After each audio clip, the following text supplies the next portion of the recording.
welcome to story time. Today we're going to be reading a book called The Rabbit Listened by Corey Dorfeld.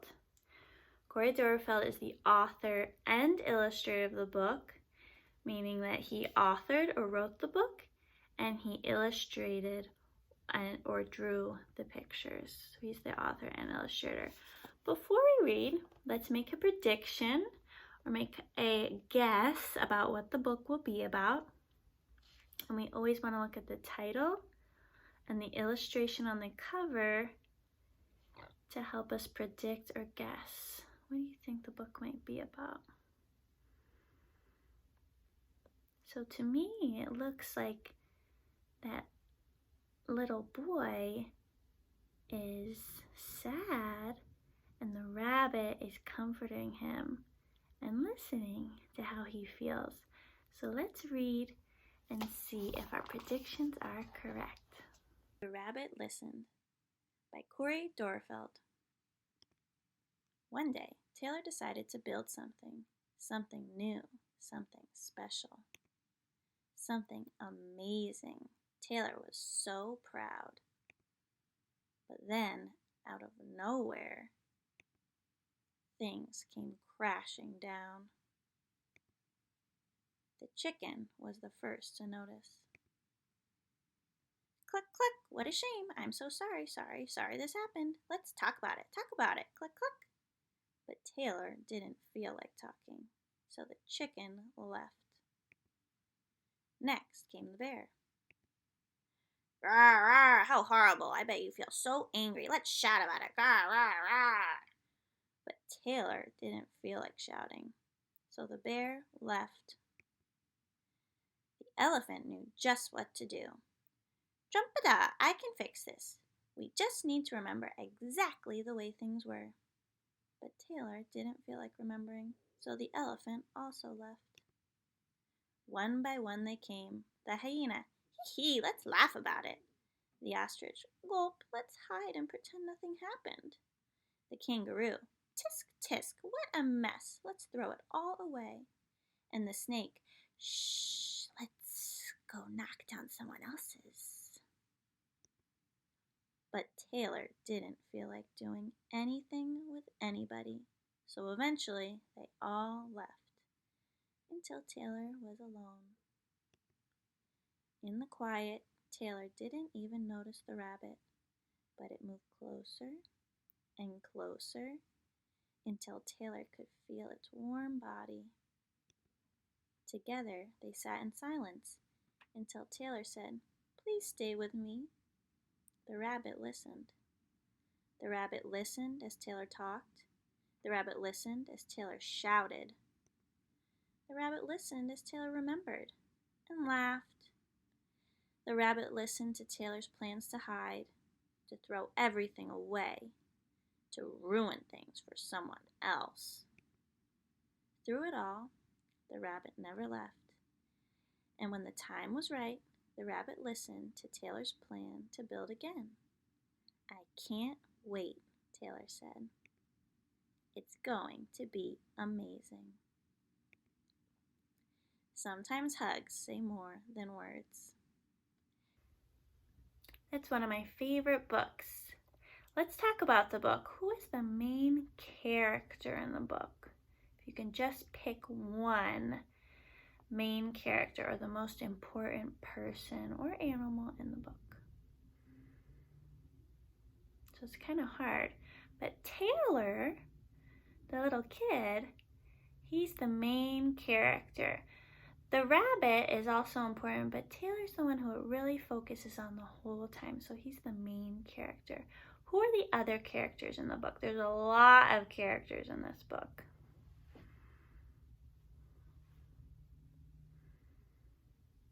Do you remember all of them? So there's Taylor and the rabbit. There's also the birds who knock everything over. The bear, the chicken, the elephant, the hyena, the ostrich, and a kangaroo and a snake. Lots of characters. And lots of times there's a problem in the story. So what's the main problem in this story?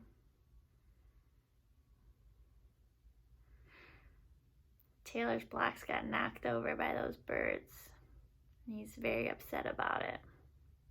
And how do the characters respond? How do all of the characters respond?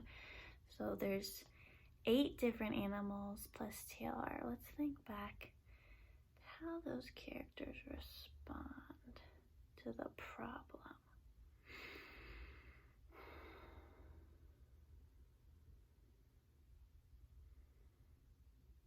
Do you remember some of them? So Taylor was upset, he was disappointed, and he kind of wanted to be alone when all those animals came. The chicken wanted to talk about it. The bear wanted to get angry and yell. The elephant wanted to remember, because that's what elephants are good at, remembering and rebuild. The hyena wanted to laugh about it, and the ostrich wanted to hide his head in the sand and pretend it never happened. The kangaroo thought, oh, what a mess, and wanted to throw it all away. The snake wanted to ruin something for someone else. And then the rabbit shows up and just wants to be there for Taylor and listen to how he feels and to what he wants to do and say. And while Taylor responds at first while being upset and wanting to be left alone, he actually ends up responding in all of the ways those other animals wanted him to respond, but he wasn't ready to respond that way yet. And it wasn't until the rabbit sat there silently and listened that Taylor responded in all those ways. He talked, he laughed, he got angry, he remembered, he wanted to ruin things for someone else, and then he finally responded by wanting to rebuild and getting excited about wanting to rebuild. So there's the problem of it getting knocked over and Taylor being upset. There's usually a problem and then a solution in the book. So what's the solution, or how is the problem solved or fixed?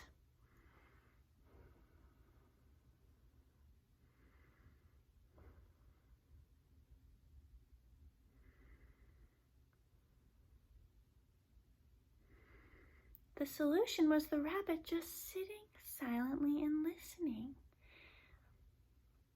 And that allowed Taylor to really think about and talk about how he felt until he was ready to get excited to rebuild. So he just needed time to feel disappointed and then overcome his disappointment when he was ready to rebuild, and that's what solved the problem. So Taylor felt a lot of emotions throughout the book.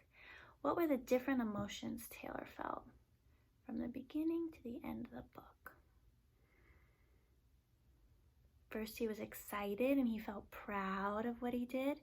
Then he was shocked that those birds came, and then he was upset and angry and sad and depressed that everything got knocked over. Then he felt all those feelings, anger, wanting to hide, wanting to laugh about it, and then he felt inspired and excited and enthusiastic to rebuild again. So that's how he felt throughout the book. If you had to summarize or retell the book to a friend, what would you say happened in the beginning, the middle, and the end of the book?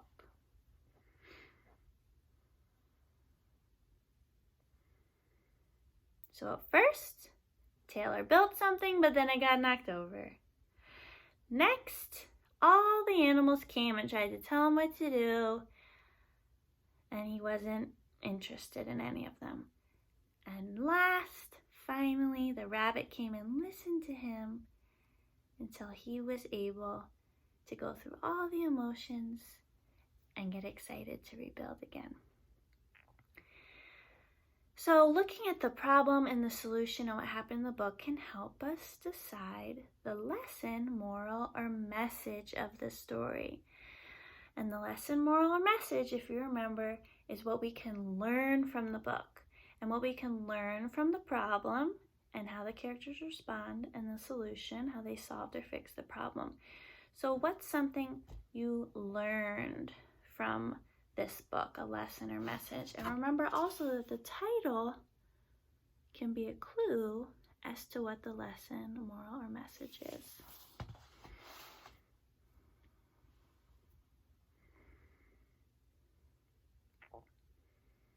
There's so many lessons we can learn from this book.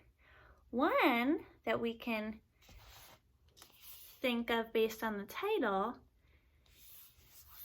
is that good listeners and good friends sit silently and let someone talk instead of interrupting and telling them what to do or giving them advice or trying to fix things. Because sometimes it's more helpful just to listen instead of trying to fix or tell someone how to fix their problem. So a good friend listens, and a good listener just does that. Sits silently and listens instead of trying to tell them what to do.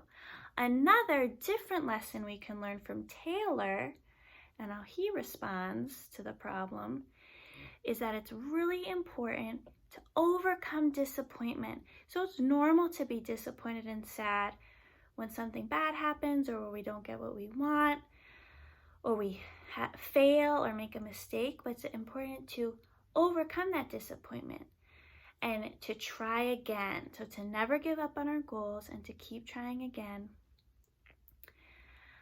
to overcome those challenges and disappointments.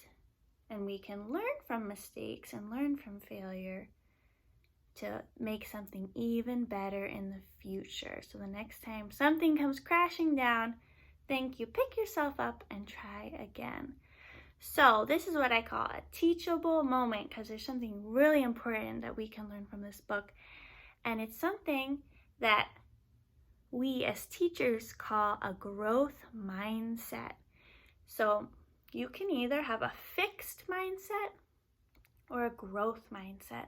So if you have a fixed mindset, if you fail or make a mistake or you do not so badly at something, you think, oh, I'm bad at this. I got a bad grade in math. That means I'm bad at math. I give up. That's a fixed mindset. And that's not true.